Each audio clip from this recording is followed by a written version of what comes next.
Well, here's an example that I had. So somebody the other day liked this tweet that I had posted back in December of last year. I don't really remember posting this, but I'm pretty sure I did. And I thought, yeah, that's pretty good. Let's talk about this. So I wrote, Evangelical apologists want you to think that deconstruction is the same thing as apostasy. Maybe so for some, but for countless others, deconstruction is the repudiation of idols and the move from milk to solid food. 1 Corinthians 3, 1 to 3. Ooh, this is the chef's kiss. This is good. Let's talk about this.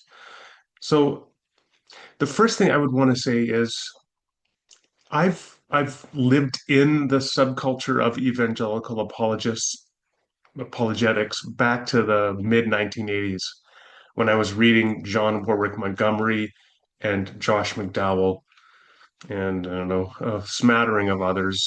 Wasn't nearly as much in the mid 1980s as you can imagine as there is today. Oh, Dwayne Gish, that was another one that I read, The Young Earth Creationist. And oh, James Sire, I read James Sire. And the one thing I learned, didn't realize it at the time, but that evangelical apologetics thrives on an enemy because the whole industry depends on equipping Christians for threats. So you have to have the threat of atheism, the threat of back in the day, we heard a lot about the New Age. We heard about Shirley MacLaine and reincarnation and crystals, about the threat of rock music. Those could all become cultural touch points that could motivate the need to become equipped with the resources of apologetics. And then increasingly into the early 90s and mid 1990s, postmodernism became the rage, and there was a lot of concern about the threat of postmodernism. Uh, Into the 2000s, that threat continued to expand. The new atheist movement that began after 9/11 was a gift to Christian apologetics because they needed a threat, they needed an enemy. And of course, the new atheists played the enemy to a T. So for every new atheist book that was published, like The God Delusion or God is Not Great, you could have Christians writing their own books of rebuttal and giving seminars and conferences and podcast interviews and so on and so on and so on.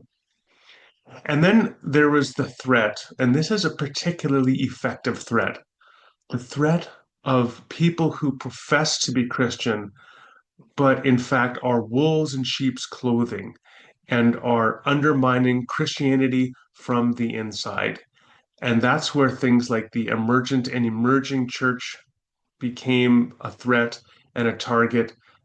20 years ago, someone like D.A. Carson was focused on attacking the emerging church as a threat.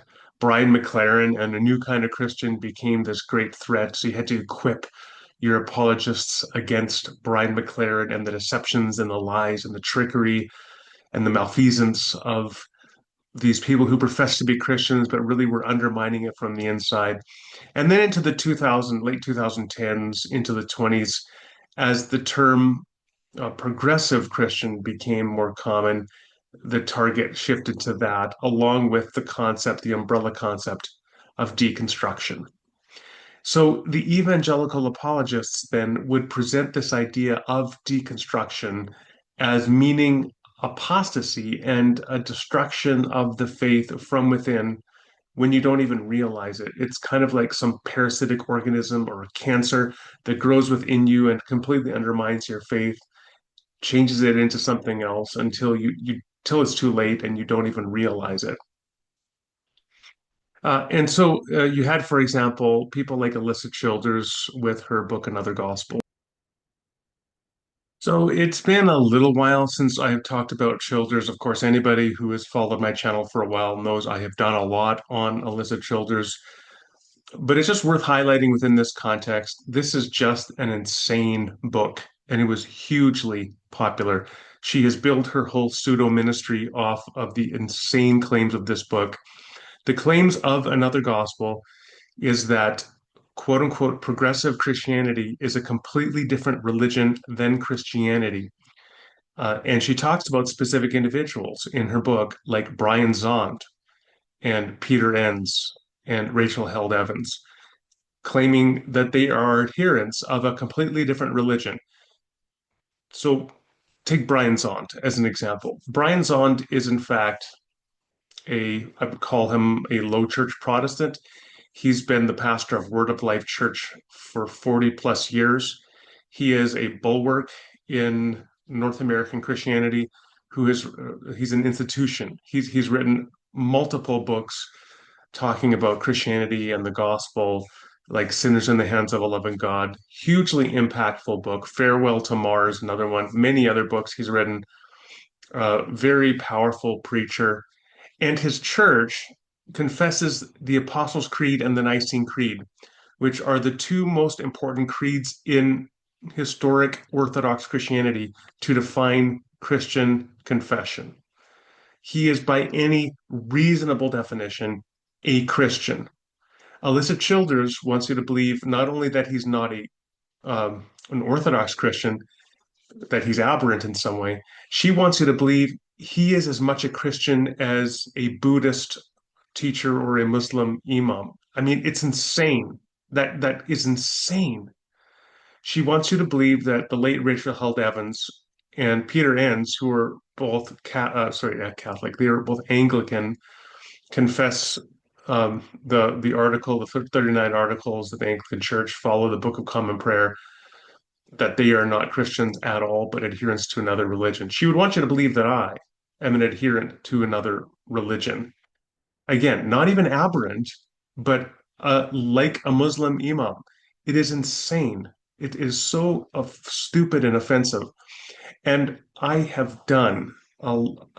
did a lot of work trying to debate somebody because she would not respond when I reached out to her to have a conversation about this, a public conversation or a debate. She doesn't debate people. She's like Ravi Zacharias, who would protect himself from any interaction with people, intellectuals that he criticized so that he wouldn't be embarrassed publicly by his lack of knowledge. And Childers is like that. She protects herself from interacting with anybody who might disagree with her. So I looked for anybody who would be willing to defend this insane thesis. Uh, there was one occasion where I managed to have a debate with Doug Groothuis. Some of you may have seen it on Unbelievable with Justin Brierley, back when Brierley was on hosting Unbelievable. But sadly, Groteis wasn't willing to defend the central thesis of this book. So even though he came on as ostensibly defending Alyssa Childers' perspective, he declined to defend the central thesis of the book. I did debate one guy, uh, honestly, I forget his name right now, uh, who was willing to go on the record and defend this book. I'm going to go take a look and see what his name was. Hold on a second. Okay, I found it. It's on YouTube. So this debate was hosted by Tim Hull, and I debated this guy named David Wolcott. Um, it was not a good experience. I don't have anything good to say about this fellow, to be honest. So I'm not going to say anything except that the only person this is the only person I could find willing to defend Alyssa Childers. I couldn't find anybody with any academic credentials, so I debated this guy instead. Didn't go well. Um, Anyway, so that brings me back to Childers. So this is a crazy book, and she, like others, treats deconstruction as apostasy and progressive Christianity as another religion. So, of course, anybody again who's followed me for any time would know that I've written a response to her called "Progressive Christians Love Jesus Too." Um, The thing maybe I want to highlight here again that I have again talked about before is that Lee Strobel presents himself as a really nice guy. He wants to, and this is not uncommon among evangelical apologists, right? That they want to present as really pastoral, friendly, affable. I've seen Lee Strobel's tweets online, and he's always like, "Hey, I'm at an airport. If you're in this area, come and let's have a chat over coffee." So presents as very nice and affable. But he wrote the introduction to Alyssa Childers' book, endorsing the view that progressive Christianity is another religion and that people like Brian Zond are not Christians at all, but rather adherents to another religion. That means Lee Strobel is not a nice person. Either he's nuts or he's fundamentally disingenuous. Those are just the only options. If he wants to claim that Brian Zond is not a Christian, you're either nuts, you just don't know if you're a foot or horseback, as we used to say, or you're just malevolent. You're deceptive and malevolent.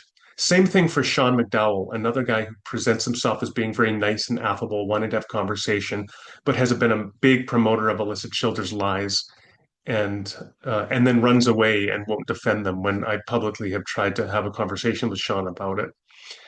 So let's just now then return to my comment. So back to the tweet itself.